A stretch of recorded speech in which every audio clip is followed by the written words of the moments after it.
ಶ್ರೀನಿವಾಸಪುರ ಪಟ್ಟಣದ ತಾಲೂಕು ಕಚೇರಿ ಆವರಣದಲ್ಲಿ ಸಾರ್ವಜನಿಕ ಶೌಚಾಲಯವಿಲ್ಲದೆ ಪ್ರತಿನಿತ್ಯ ಸಾರ್ವಜನಿಕರು ಪರದಾಡುವಂತಹ ಪರಿಸ್ಥಿತಿ ನಿರ್ಮಾಣವಾಗಿದೆ. ತಾಲೂಕು ಕಚೇರಿ ಆವರಣದಲ್ಲಿಯೇ ತಾಲೂಕು ಪಂಚಾಯಿತಿ ಕಾರ್ಯಾಲಯ, ತಾಲೂಕು ಪಶು ಆಸ್ಪತ್ರೆ, ಪೊಲೀಸ್ ಠಾಣೆ, PLD ಬ್ಯಾಂಕ್ ಎಲ್ಲವೂ ಇದ್ದು ಪ್ರತಿನಿತ್ಯ ಸಾರ್ವಜನಿಕರು ತಮ್ಮ ಕೆಲಸ ಕಾರ್ಯಗಳಿಗೆ ಸಾವಿರಾರು ಸಂಖ್ಯೆಯಲ್ಲಿ ಬರ್ತಾರೆ. ಕಳೆದ ಕೆಲವು ತಿಂಗಳ ಹಿಂದೆ ಪಶು ಆಸ್ಪತ್ರೆಗೆ ರಸ್ತೆ ನಿಮಿತ್ತ ಸಾರ್ವಜನಿಕ ಶೌಚಾಲಯ ತೆರವುಗೊಳಿಸಲಾಗಿದ್ದು, ಬೇರೆಡೆ ಶೌಚಾಲಯ ನಿರ್ಮಾಣ ಮಾಡದೇ ಇರುವುದು ಸಾರ್ವಜನಿಕರಿಗೆ ತುಂಬಾ ತೊಂದರೆಯಾಗ್ತಾ ಇದೆ. ಕೂಡಲೇ ಸಂಬಂಧಪಟ್ಟ ಅಧಿಕಾರಿಗಳು ಗಮನ ಹರಿಸಿ ಶೌಚಾಲಯ ನಿರ್ಮಿಸಬೇಕು ಎಂದು ಒತ್ತಾಯಿಸಿದ್ದಾರೆ.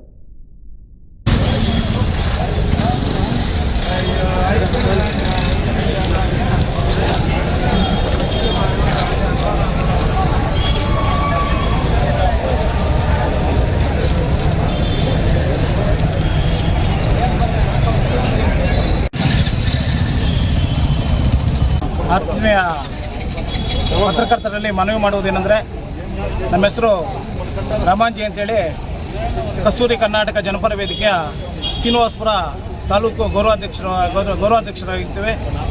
ಶ್ರೀನಿವಾಸಪುರ ತಾಲೂಕು ಕಚೇರಿಯ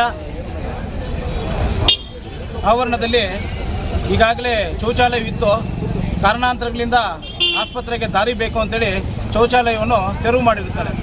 ಇಲ್ಲಿ ಪ್ರತಿದಿನ ಸಾವಿರಾರು ಸಾರ್ವಜನಿಕರು ಈ ಪ್ರದೇಶಕ್ಕೆ ಬರ್ತಾರೆ. ತಾಲೂಕು ಆಫೀಸು ಕಚೇರಿಗೆ, ಇದೇ ತಾಲೂಕು ಆಫೀಸು ಆವರಣದಲ್ಲಿ ತಾಲೂಕು ಪಂಚಾಯಿತಿ ಕಚೇರಿ ಇದೆ, ಪಶು ವೈದ್ಯ ಆಸ್ಪತ್ರೆ ಇದೆ, ಪೊಲೀಸ್ ಠಾಣೆ ಇದೆ, ಗ್ರಂಥಾಲಯವಿದ್ದು ಸಹ ಒಂದು ಇಲ್ಲದಂತಹ ಪರಿಸ್ಥಿತಿ ನಿರ್ಮಾಣವಾಗುತ್ತದೆ. ದಯವಿಟ್ಟು ಸಂಬಂಧಪಟ್ಟ ಅಧಿಕಾರಿಗಳು ಈ ಕೂಡಲೇ ಈ ತಾಲೂಕು ಕಚೇರಿ ಆವರಣದಲ್ಲಿ ಒಂದು ಶೌಚಾಲಯ ನಿರ್ಮಿಸಿಕೊಡಬೇಕಾಗಿ ತಮ್ಮಲ್ಲಿ ಈ ಮೂಲಕ ವಿನಂತಿಸಿಕೊಳ್ಳುತ್ತೇವೆ. ಆತ್ಮೀಯ ಪತ್ರಕರ್ತರಲ್ಲಿ ಮನವಿ ಮಾಡುವುದೇನೆಂದರೆ, ಈಗಾಗಲೇ ಮೊದಲು ಸಾರ್ವಜನಿಕ ಶೌಚಾಲಯ ಇತ್ತು. ಅದನ್ನು ಅಭಿವೃದ್ಧಿಯ ದೃಷ್ಟಿಯಿಂದ ವೆಟರ್ನರಿ ಹಾಸ್ಪಿಟಲ್ಗೆ ಹೋಗೋ ದಾರಿ ಬೇಕು ಅಂತ ಹೇಳ್ಬಿಟ್ಟು ಆ ಶೌಚಾಲಯವನ್ನು ಈಗಾಗಲೇ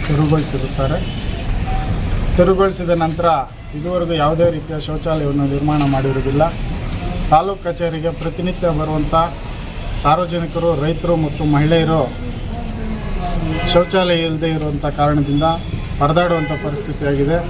ಈ ಅಂಗಳದಲ್ಲಿ ಪೊಲೀಸ್ ಸ್ಟೇಷನ್ನು, ತಾಲೂಕು ಪಂಚಾಯತಿ ಕಾರ್ಯಾಲಯ, PLD bank, veterinary hospital, library ಹೀಗೆ ನಾನಾ ಇಲಾಖೆಗಳು ಕಾರ್ಯನಿರ್ವಹಿಸುತ್ತಿರುವುದರಿಂದ ಸಾರ್ವಜನಿಕರು ಹೆಚ್ಚಿನ ಸಂಖ್ಯೆಯಲ್ಲಿ ಭಾಗವಹಿಸುತ್ತಿರುತ್ತಾರೆ.